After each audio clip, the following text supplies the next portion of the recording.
नमस्कार। आज मैं प्रस्तुत कर रही हूँ मुंशी प्रेमचंद जी द्वारा लिखी गई कहानी, जिसका शीर्षक है कायर। युवक का नाम केशव था, युवती का नाम प्रेमा। दोनों एक ही कॉलेज के और एक ही क्लास के विद्यार्थी थे। केशव नए विचारों का युवक था, जात पात के बंधनों का विरोधी। प्रेमा पुराने संस्कारों की कायल थी, पुरानी मर्यादाओं और प्रथाओं में पूरा विश्वास रखने वाली। लेकिन फिर भी दोनों में गाढ़ा प्रेम हो गया था और बात सारे कॉलेज में मशहूर थी। केशव ब्राह्मण होकर भी वैश्य कन्या प्रेम से विवाह करके अपना जीवन सार्थक करना चाहता था। उसे अपने माता पिता की परवाह न थी। कुल मर्यादा का विचार भी उसे स्वांग सा लगता था। उसके लिए सत्य कोई वस्तु थी तो किंतु प्रेमा के लिए तो माता पिता और कुल परिवार के आदेश के विरुद्ध एक कदम बढ़ाना भी असंभव था। संध्या का समय है। विक्टोरिया पार्क के एक निर्जन स्थान में दोनों आमने सामने हरियाली पर बैठे हुए हैं। सैर करने वाले एक एक करके विदा हो गए, किंतु ये दोनों अभी वहीं बैठे हुए हैं। उनमें एक ऐसा प्रसंग छिड़ा हुआ है जो किसी तरह समाप्त नहीं होता है। केशव ने झुंझलाकर कहा, इसका यह अर्थ है कि तुम्हें मेरी परवाह नहीं है? प्रेमा ने शांत करने की चेष्टा करके कहा, तुम मेरे साथ अन्याय कर रहे हो केशव, लेकिन मैं इस विषय को माता पिता के सामने कैसे छेड़ूं, यह मेरी समझ में नहीं आता। वे लोग पुरानी रूढ़ियों के भक्त हैं। मेरी तरफ से कोई ऐसी बात सुनकर उनके मन में जो जो शंकाएं होंगी, उसकी कल्पना कर सकते हो? केशव ने उग्र भाव से पूछा, तो तुम भी उन्हीं पुरानी रूढ़ियों की गुलाम हो? प्रेमा ने अपनी बड़ी बड़ी आंखों से मृदु स्नेह भरकर कहा, नहीं, मैं उनकी गुलाम नहीं हूँ, लेकिन माता पिता की इच्छा मेरे लिए और सब चीज़ों से अधिक मान्य है। तुम्हारा व्यक्तित्व कुछ नहीं है, ऐसा ही समझ लो। मैं तो समझता था कि वे ढकोसले मूर्खों के लिए ही हैं, लेकिन अब मालूम हुआ कि तुम जैसी विदुषियाँ भी उनकी पूजा करती है। जब मैं तुम्हारे लिए संसार को छोड़ने पर तैयार हूँ, तो मैं तुमसे भी यही आशा करता हूँ। प्रेमा ने मन में सोचा, मेरा अपनी देह पर क्या अधिकार है? जिन माता पिता ने अपनी रक्त से मेरी सृष्टि की है और अपने स्नेह से मुझे पाला है, उनकी मर्जी के खिलाफ कोई काम करने का मुझे कोई हक नहीं। उसने दीनता के साथ केशव से कहा, क्या प्रेम स्त्री और पुरुष के रूप ही में रह सकता है, मैत्री के रूप में नहीं? मैं तो प्रेम को आत्मा का बंधन समझती हूँ। केशव ने कठोर भाव से कहा, इन दार्शनिक विचारों से तुम मुझे पागल कर दोगी प्रेमा। बस इतना ही समझ लो कि मैं निराश होकर जिंदा नहीं रह सकता। मैं प्रत्यक्षवादी हूँ और कल्पनाओं के संसार में अप्रत्यक्ष का आनंद उठाना मेरे लिए असंभव है। यह कहकर उसने प्रेमा का हाथ पकड़कर अपनी ओर खींचने की चेष्टा की। प्रेमा ने झटके से हाथ छुड़ा लिया और बोली, नहीं केशव, मैं कह चुकी हूँ कि मैं स्वतंत्र नहीं हूँ। तुम मुझसे वह चीज़ न मांगो जिस पर मेरा कोई अधिकार नहीं है। केशव को अगर प्रेमा ने कठोर शब्द कहे होते तो भी उसे इतना दुख न हुआ होता। एक क्षण तक वह मन मारे बैठा रहा, फिर उठकर निराशा भरे स्वर में बोला, जैसी तुम्हारी इच्छा, और आहिस्ता आहिस्ता कदम उठाता हुआ वहां से चला गया। प्रेमा अब भी वहीं बैठी आंसू बहाती रही। रात को भोजन करके प्रेमा जब अपनी माँ के साथ लेटी तो उसकी आंखों में नींद न थी। केशव ने उसे एक ऐसी बात कह दी थी जो चंचल पानी में पड़ने वाली छाया की तरह उसके दिल पर छाई हुई थी। प्रतिक्षण उसका रूप बदलता था। वह उसे स्थिर न कर सकती थी। माता से इस विषय में कुछ कहे तो कैसे? लज्जा मुंह बंद कर देती थी। उसने सोचा, अगर केशव के साथ मेरा विवाह न हुआ तो उस समय मेरा कर्तव्य क्या होगा? अगर केशव ने कुछ उद्दंडता कर डाली तो मेरे लिए संसार में फिर क्या रह जाएगा? लेकिन मेरा बस ही क्या है? इन भांति भांति के विचारों में एक बात जो उसके मन में निश्चित हुई वह यह थी कि केशव के सिवा वह और किसी से विवाह न करेगी।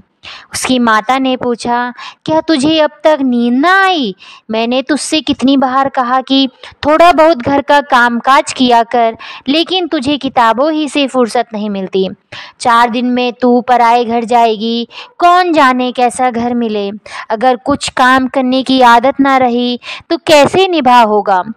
प्रेमा ने भोलेपन से कहा, मैं पराए घर जाऊंगी ही क्यों? माता ने मुस्कुराकर कहा, लड़कियों के लिए यही तो सबसे बड़ी विपत्ति है बेटी। माँ बाप की गोद में पलकर ज्यों ही सयानी हुई दूसरों की हो जाती है।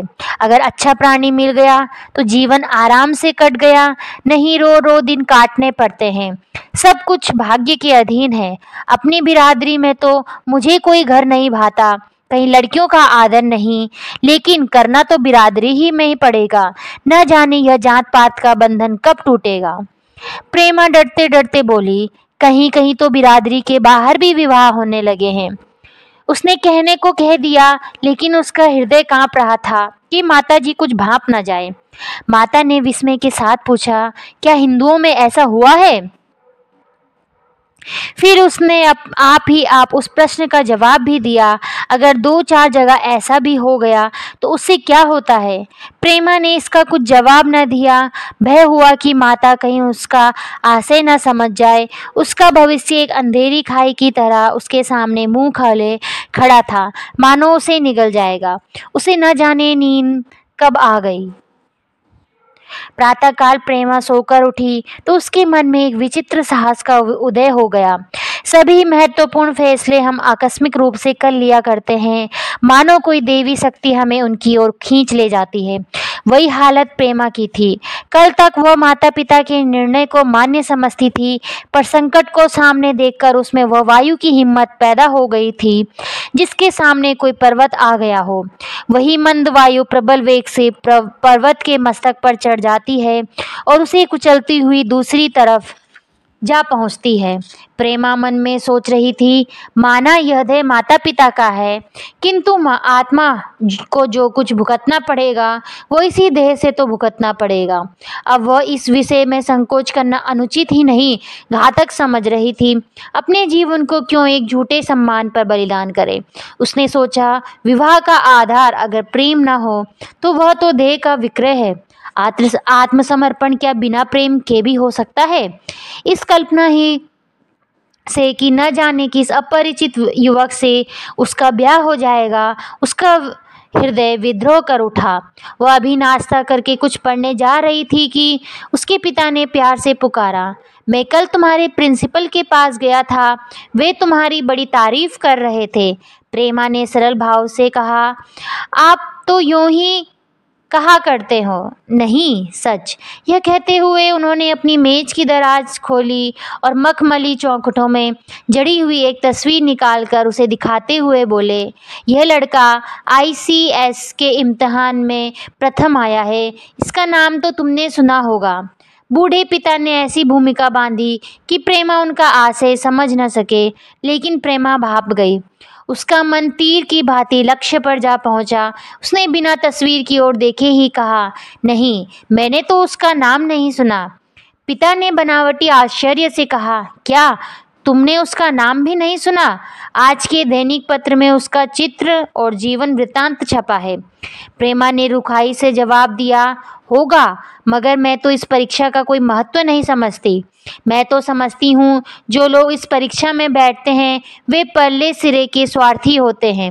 आखिर उनका उद्देश्य इसके सिवा और क्या होता है कि अपने गरीब निर्धन दलित भाइयों पर शासन करे और खूब धन संचय करे। यह तो जीवन का कोई ऊंचा उद्देश्य नहीं है। इस आपत्ति में जलन थी, अन्याय था, निर्दयता थी। पिताजी ने समझा था प्रेम का बखान सुनकर लट्टू हो जाएगी। यह जबान सुनकर तीखे स्वर में बोले, तू तो ऐसी बात कर रही है जैसे तेरे लिए धन और अधिकार का कोई मूल्य ही नहीं। प्रेमा ने ठिठाई से कहा, हाँ, मैं तो इसका मूल्य नहीं समझती। मैं तो आदमी में त्याग देखती हूँ। मैंने ऐसे युवकों को जानती हूँ जिन्हें यह पद जबरदस्ती भी दिया जाए तो स्वीकार न करेंगे। पिता ने उपहास के ढंग से कहा, यह तो आज मैंने नई बात सुनी। मैं तो देखता हूँ कि छोटी छोटी नौकरियों के लिए लोग मारे मारे फिरते हैं। मैं जरा उस लड़के की सूरत देखना चाहता हूँ जिसमें इतना त्याग हो। मैं तो उसकी पूजा करूंगी। शायद किसी दूसरे अवसर पर यह शब्द सुनकर प्रेमा लज्जा के सिर झुका लेती, पर इस समय की दशा उस सिपाही की सी थी जिसके पीछे गहरी खाई हो। आगे बढ़ने के सिवा उसके लिए और कोई मार्ग न था। अपने आवेश को संयम से दबाती हुई, आंखों में विद्रोह भरे, वह अपने कमरे में गई और केशव के कई चित्रों में से वह एक चित्र चुनकर लाई जो उसकी निगाह में सबसे खराब था और पिता के सामने रख दिया। बूढ़े पिताजी ने चित्र को उपेक्षा के भाव से देखना चाहा, लेकिन पहली ही दृष्टि में उसने उन्हें आकर्षित कर दिया। ऊंचा कद था और दुर्बल होने पर भी उसका गठन स्वास्थ्य और संयम का परिचय दे रहा था। मुख पर प्रतिभा का तेज न था, पर विचारशीलता पर कुछ ऐसा प्रतिबिंब था जो उसके प्रति मन में विश्वास पैदा करता था। उन्होंने उस चित्र को देखते हुए पूछा, यह किसका चित्र है? प्रेमा ने संकोच से सिर झुकाकर कहा, यह मेरे ही क्लास में पढ़ते हैं। अपनी ही बिरादरी का है? प्रेमा की मुख मुद्रा धूमिल हो गई। इसी प्रश्न के उत्तर पर उसकी किस्मत का फैसला हो जाएगा। उसके मन में पछतावा हुआ कि व्यर्थ में इस चित्र को यहाँ लाई। उसमें एक क्षण के लिए जो दृढ़ता आई थी, वह इस पैने प्रश्न के सामने कातर हो उठी। दबी हुई आवाज में बोली, जी नहीं, वह ब्राह्मण है। और यह कहने के साथ ही वह क्षुब्ध होकर कमरे से बाहर निकल गई, मानो वहां की वायु में उसका गला घुटा जा रहा हो, और दीवार की आड़ में खड़ी होकर रोने लगी। लाला जी को तो पहले ऐसा क्रोध आया कि प्रेमा को बुलाकर साफ साफ कह दे कि यह असंभव है। वे उसी गुस्से में दरवाजे तक आए, लेकिन प्रेमा को रोते देखकर नम्र हो गए। इस युवक के प्रति प्रेमा के मन में क्या भाव थे, यह उनसे छिपा न रहा। वे स्त्री शिक्षा के पूरे समर्थक थे, लेकिन इसके साथ ही कुल मर्यादा की रक्षा भी करना चाहते थे। अपनी ही जाति के सुयोग्य वर्ग के लिए अपना सर्वस्व अर्पण कर सकते थे, लेकिन उस क्षेत्र के बाहर कुलीन से कुलीन और योग्य से योग्य वर्ग की कल्पना भी उनके लिए असह्य थी। इससे बड़ा अपमान वे सोच भी ना सकते थे। उन्होंने कठोर स्वर में कहा, आज से कॉलेज जाना बंद कर दो। अगर शिक्षा कुल मर्यादा को डुबाना ही सिखाती है तो वह कुशिक्षा है।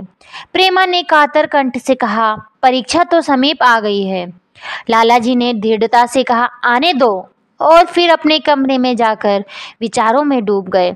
6 महीने गुजर गए। लाला जी ने घर में आकर पत्नी को एकांत में बुलाया और बोले, जहाँ तक मुझे मालूम हुआ है, केशव बहुत ही सुशील प्रतिभाशाली युवक है। मैं तो समझता हूँ प्रेमा इस शोक में घुल घुल कर प्राण दे देगी। तुमने भी समझाया, मैंने भी समझाया, दूसरों ने भी समझाया, पर उस पर कोई असर ही नहीं होता। ऐसी दशा में हमारे लिए क्या उपाय है? उसकी पत्नी ने चिंतित भाव से कहा, कर तो दोगे, लेकिन रहोगे कहाँ? न जाने कहाँ कहाँ से ये कुलक्षणी मेरी कोख में आई। लाला जी ने भवें सिकोड़कर तिरस्कार के साथ कहा, यह तो 1000 दफा सुन चुका, लेकिन कुल मर्यादा के नाम को कहाँ तक रोएं? चिड़िया का पर खोलकर यह आशा करना कि तुम्हारे आंगन में ही फुदकती रहेगी भ्रम है। मैंने इस प्रश्न पर ठंडे दिल से विचार किया है और इस नतीजे पर पहुंचा हूं कि हमें इस अपद्रम को स्वीकार कर लेना ही चाहिए। कुल मर्यादा के नाम पर मैं प्रेमा की हत्या नहीं कर सकता। दुनिया हंसती हो हंसे, मगर वह जमाना बहुत जल्द आने वाला है जब ये सभी बंधन टूट जाएंगे। आज भी सैकड़ों विवाह जात पात के बंधनों को तोड़कर हो चुके हैं। अगर विवाह का उद्देश्य स्त्री और पुरुष का सुखमय जीवन है तो हम प्रेमा की उपेक्षा नहीं कर सकते। वृद्धा ने क्षुब्ध होकर कहा, जब तुम्हारी यही इच्छा है तो मुझसे क्या पूछते हो? लेकिन मैं कह देती हूँ, मैं इस विवाह के नज़दीक न जाऊंगी, न कभी इस छोकरी का मुंह देखूंगी। समझ लूंगी जैसे और सब लड़के मर गए वैसे यह भी मर गई। तो फिर आखिर तुम क्या करने को कहती हो? क्यों नहीं उस लड़के से विवाह कर देते? उसमें क्या बुराई है? वह 2 साल में सिविल सर्विस पास करके आ जाएगा। केशव के पास क्या रखा है? बहुत होगा, किसी दफ्तर में क्लर्क हो जाएगा। और अगर प्रेमा प्राण त्याग कर ले तो कर ले। तुम तो उसे और सह देते हो। जब उसे हमारी परवाह नहीं है तो हम उसके लिए अपने नाम को क्यों कलंकित करें? प्राण हत्या करना कोई खेल नहीं है, यह सब धमकी है। मन थोड़ा है, जब तक उसे लगाम न दो तो पुट्ठे पर हाथ न रखने देगा। जब उसके मन का यह हाल है तो कौन कहे वो केशव के साथ ही जिंदगी भर निभा करेगी। जिस तरह आज उससे प्रेम है उसी तरह कल दूसरे से हो सकता है। तो क्या पत्ते पर अपना मांस बिकवाना चाहते हो? लालाजी ने स्त्री को प्रश्न सूचक दृष्टि से देखकर कहा, और अगर वह कल खुद जाकर केशव से विवाह कर ले तो तुम क्या कर लोगी? फिर तुम्हारी कितनी इज्जत रह जाएगी? चाहे वो संकोचवश या हम लोगों के लिहाज से यूं ही बैठी रहे, पर यदि जिद पर कमर बांध ले तो हम कुछ भी नहीं कर सकते। इस समस्या का ऐसा भीषण अंत भी हो सकता है, यह इस वृद्धा के ध्यान में भी न आया था। यह प्रश्न बम के गोले की तरह उसके मस्तिष्क पर गिरा। एक क्षण तक वह अवाक बैठी रह गई, मानो इस आघात ने उसकी बुद्धि की धज्जियां उड़ा दी। फिर पराभूत होकर बोली, तुम्हें अनोखी ही कल्पनाएं सोचती है। मैंने तो आज तक कभी भी नहीं सुना कि किसी कुलीन कन्या ने अपनी इच्छा से विवाह किया हो। तुमने ना सुना हो, लेकिन मैंने सुना है और देखा है कि ऐसा होना बहुत संभव है। जिस दिन ऐसा होगा उस दिन तुम मुझे जीती न देखोगे। मैं यह नहीं कहता कि ऐसा होगा ही, लेकिन होना संभव है। तो जब ऐसा होना है तो इससे तो यही अच्छा है कि हम ही इसका प्रबंध करें। जब नाक ही कट रही है तो तेज छुरी से क्यों ना कटे। कल केशव को बुलाकर देखो क्या कहता है। केशव के पिता सरकारी पेंशनर थे, मिजाज के चिड़चिड़े और कृपण। धर्म के आडंबरों में ही उनके चित्त को शांति मिलती थी। कल्पना शक्ति का अभाव था, किसी के मनोभाव का सम्मान न कर सकते थे। वे अब भी उस संसार में रहते थे जिसमें उन्होंने अपने बचपन और जवानी के दिन काटे थे। नवयुग की बढ़ती हुई लहर को वे सर्वनाश कहते थे और कम से कम अपने घर को दोनों हाथों और दोनों पैरों का जोर लगाकर उसमें से बचाए रखना चाहते थे। इसलिए जब एक दिन प्रेमा के पिता उनके पास पहुंचे और केशव से प्रेमा के विवाह का प्रस्ताव किया तो बूढ़े पंडित जी अपने आप में न रह सके। धुंधली आंख फाड़कर बोले, आप भंग तो नहीं खा के आ गए हैं? इस तरह का संबंध और चाहे जो कुछ हो विवाह नहीं है। मालूम होता है आपको भी नए जमाने की हवा लग गई। बूढ़े बाबूजी ने नम्रता से कहा, मैं खुद ऐसा संबंध पसंद नहीं करता। इस विषय में मेरे विचार वही हैं जो आपके हैं, पर बात ऐसी आ पड़ी है कि मुझे विवश होकर आपके सेवा में आना पड़ा। आजकल के लड़के और लड़कियां कितने स्वेच्छाचारी हो गए हैं, यह तो आप जानते ही हैं। हम बूढ़े लोगों के लिए अब अपने सिद्धांतों की रक्षा करना कठिन हो गया है। मुझे भय है कि कहीं ये दोनों निराश होकर अपनी जान पर न खेल जाएं। बूढ़े पंडित जी जमीन पर पांव पटकते हुए गरज उठे, आप क्या कहते हैं साहब? आपको शर्म नहीं आती? हम ब्राह्मण हैं और ब्राह्मणों में भी कुलीन। ब्राह्मण कितने ही पतित हो गए हों, इतने मर्यादा शून्य नहीं हुए हैं कि बनिए बकालों की लड़की से विवाह करते फिरें। जिस दिन कुलीन ब्राह्मणों में लड़कियां न रहेंगी उस दिन यह समस्या उपस्थित हो सकती है। मैं कहता हूँ आपको मुझसे यह बात कहने का साहस कैसे हुआ? बूढ़े बाबूजी जितना ही दबते थे उतना ही पंडित जी बिगड़ते थे। यहाँ तक कि लालाजी अपना अपमान ज्यादा न सह सके और अपनी तकदीर को कोसते हुए चले गए। उसी वक्त केशव को कॉलेज से आया पंडित जी ने तुरंत उसे बुलाकर कठोर कंठ से कहा, मैंने सुना है तुमने किसी बनिए की लड़की से अपना विवाह करने का निश्चय कर लिया है। यह खबर कहाँ तक सही है?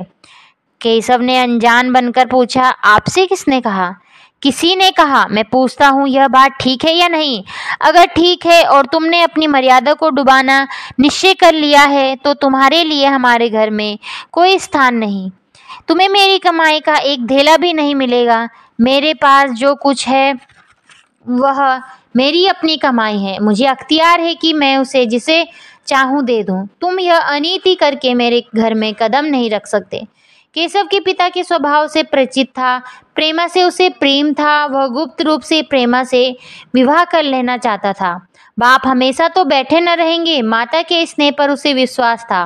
उस प्रेम की तरंग में वह सारे कष्टों को झेलने के लिए तैयार मालूम होता था, लेकिन जैसे कोई कायर सिपाही बंदूक के सामने जाकर हिम्मत खो बैठता है और कदम पीछे हटा लेता है, वही दशा केशव की हुई। वो साधारण युवकों की तरह सिद्धांतों के लिए बड़े-बड़े तर्क कर सकता था, ज़बान से उसमें अपनी भक्ति की दोहाई दे सकता था, लेकिन इसके लिए यातनाएं झेलने की सामर्थ्य उसमें न थी।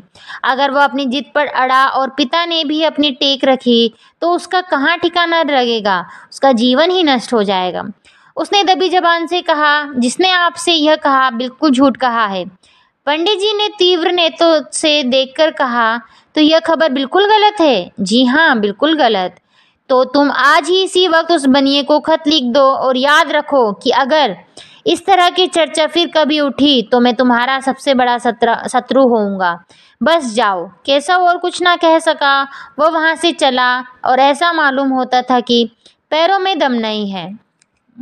दूसरे दिन प्रेमा ने केशव के नाम पर यह लिखा, प्रिय केशव, तुम्हारे पूज्य पिताजी ने लाला जी के साथ जो अशिष्ट और अपमानजनक व्यवहार किया है, उसका हाल सुनकर मेरे मन में बड़ी शंका उत्पन्न हो रही है। शायद उन्होंने तुम्हें भी डांट फटकार लगाई होगी।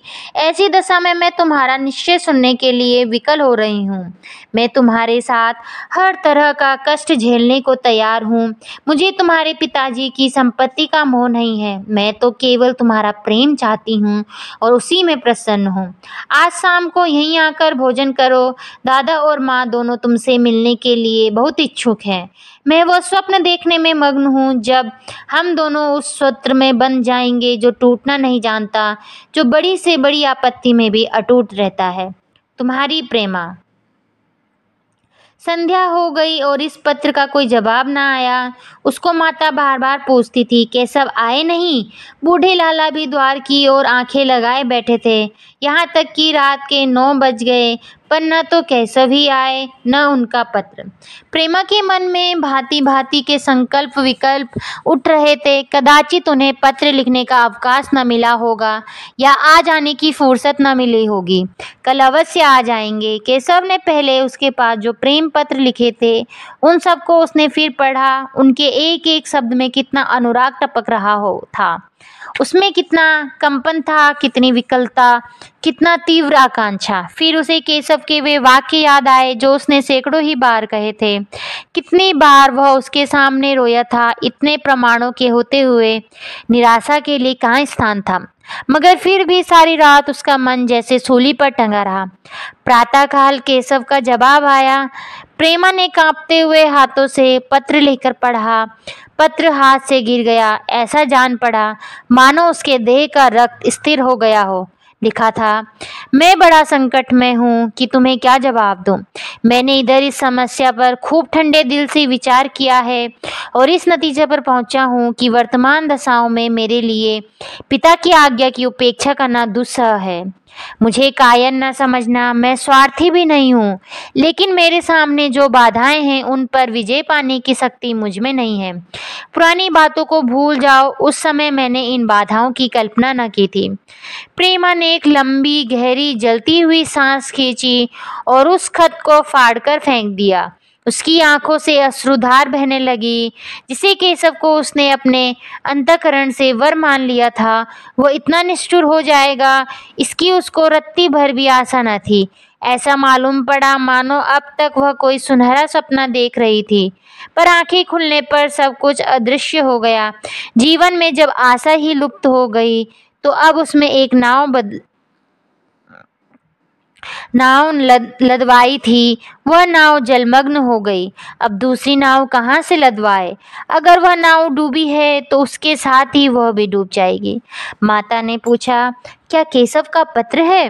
प्रेमा ने भूमि की ओर ताकते हुए कहा, हाँ, उनकी तबीयत अच्छी नहीं है, इसके सिवा और वह क्या कहे।